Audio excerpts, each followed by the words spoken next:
My name is Chloe. I am 32 years old, and I'm standing in my mother's bedroom, my hands shaking violently as I stare at two first-class plane tickets to Paris. The departure date is for the exact week she told me she would be undergoing a life-threatening spinal surgery. This was the terrifying emergency that made me resign from the career of my dreams to move back home and become her full-time caregiver.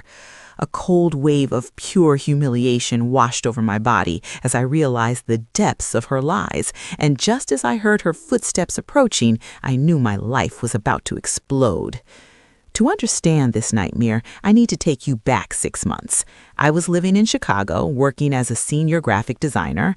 My life was finally coming together. I had my own apartment and a deep sense of independence.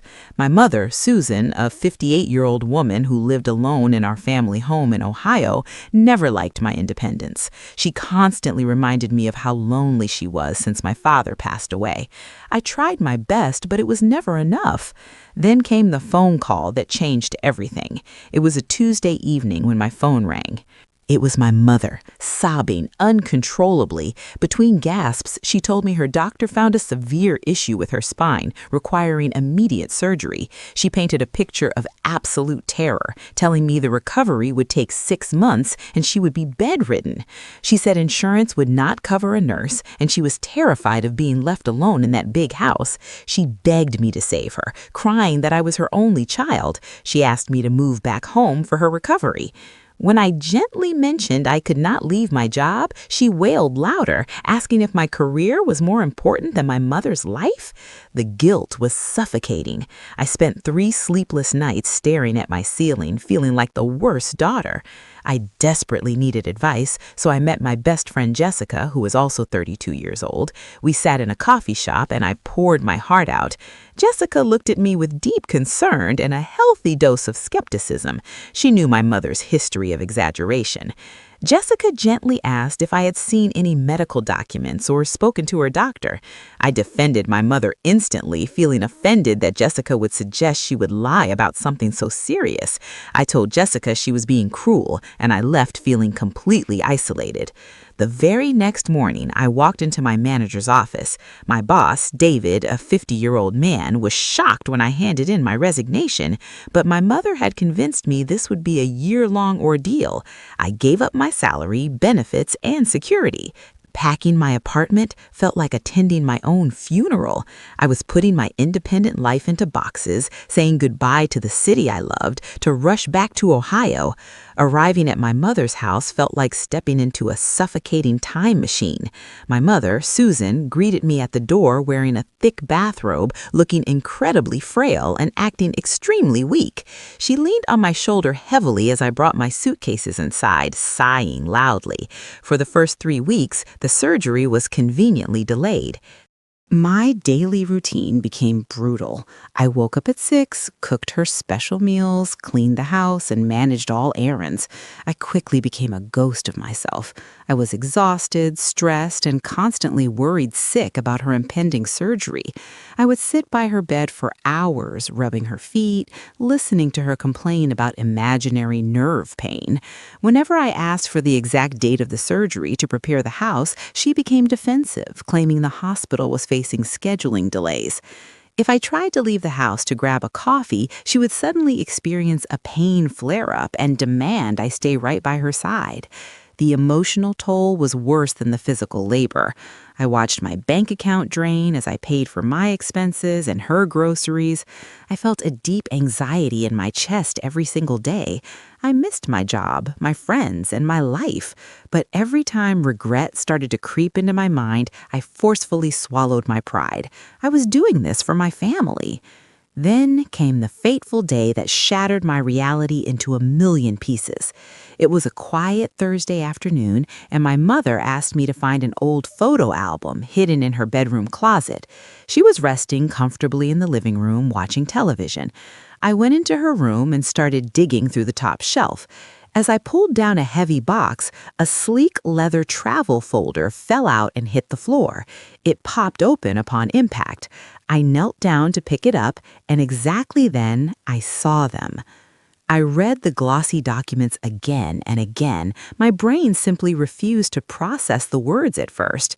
The tickets were for a lavish 2-month tour across Europe, departing in exactly 5 days.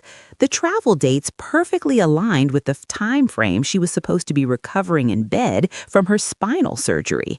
But the absolute worst part was the second name printed clearly on the ticket. It was the name of a man, Richard Davis, a 60-year-old man. A sickening realization hit me like a massive physical blow. A million frantic questions exploded inside my head. Every happy memory I had of her suddenly felt like a massive, disgusting lie. Was I truly this incredibly foolish? A freezing cold shiver ran down my spine, not out of anger just yet, but out of pure humiliation. She had not brought me here to care for a sick mother. She had maliciously manipulated me into quitting my career and moving back just so she could have a free house sitter while she gallivanted across Europe with a secret boyfriend. I stood there in the deafening quiet of her bedroom, the expensive travel itinerary shaking violently in my hands. The deep sadness instantly vanished, completely replaced by a blind rage so intense it made my vision blur. I took a deep, shaky breath, trying desperately to steady my racing heart. I walked slowly out of the bedroom, down the long hallway, and straight into the living room where she was comfortably lounging on the plush sofa, eating fresh grapes and laughing at a sitcom on TV. "What exactly is this?" My voice was dangerously calm, barely more than a raspy whisper. My mother, Susan, looked at the folder, and all the color instantly drained from her face. Her jaw dropped open, and for a long moment the entire room was dead silent. She tried to sit up quickly, completely forgetting her supposed crippling back pain. "Chloe, honey, please, I can explain," she stammered nervously, her eyes darting around the room. "Explain what?" I asked, my voice finally rising loudly. She immediately started crying, but this time I could clearly see right through the fake tears. It was a pathetic performance. "I didn't know how else to get you to come back home," she wailed loudly, reaching out to try and grab my hand. I pulled away in absolute disgust. Richard and I have been dating for a year, and he surprised me with this amazing trip, but I couldn't afford to board the dogs, and I didn't want the house left empty. I knew if I asked you to house sit, you would say no. "You missed me?" I screamed, the hot tears finally falling down my angry face. "You missed me so much that you forcefully manipulated me into quitting my job? You sat there and watched me pack up my entire life, drain my savings to buy your groceries, and cry beside your bed because I truly thought you were going to die. You just wanted free labor so you could go on vacation." She sat there frozen, unable to look me in the eyes. In her place sat a selfish woman who valued a free house sitter over me. I did not wait for another fabricated excuse. I turned around on my heels and walked straight to the small guest room where I had been staying. I aggressively pulled my suitcases from under the bed and started throwing my clothes inside. I didn't even bother folding anything. I just wanted out of that toxic house immediately. My mother followed me, genuinely panicking now. "Chloe, please, you can't leave me right now. The flight is in 5 days. Who is going to watch the dogs while I am gone?" I zipped up my heavy bags with a harsh pull and looked her dead in the eye. "I do not care about your house. I do not care about your dogs, and I certainly do not care about Richard or your romantic trip to Europe. You are entirely on your own from this moment forward." I grabbed my bags and walked purposefully out the front door. She followed me all the way to my car, sobbing loudly and begging, desperately trying to play the tragic victim one last time. But her manipulative spell was broken forever. I drove straight to a cheap motel and immediately called Jessica. When she picked up the phone, I broke down completely, sobbing until my chest ached. I told her everything about the tickets, the lies, and the fake surgery. She didn't say, "I told you so." Instead, she immediately offered her living room couch in Chicago. The very next day, I started the long, exhausting drive back to the city I never should have left. The journey was filled with a complex mixture of profound grief and beautiful relief. Rebuilding my life from scratch was absolutely not easy. I had to swallow my pride, pick up the phone, and call my old boss. I explained the entire situation honestly, telling him I had been severely manipulated by a family emergency that turned out to be a lie. By some incredible miracle, they had not yet filled my specialized position, and he agreed to take me back on a strict probationary period.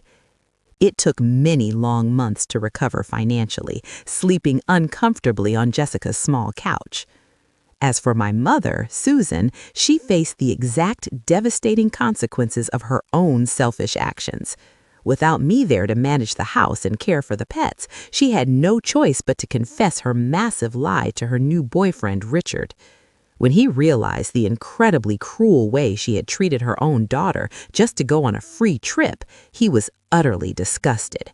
He immediately canceled her expensive ticket, broke up with her on the spot, and went to Europe alone. I permanently blocked her number. Looking back on that dark period, the intense pain of that betrayal taught me the most valuable lesson of my entire life.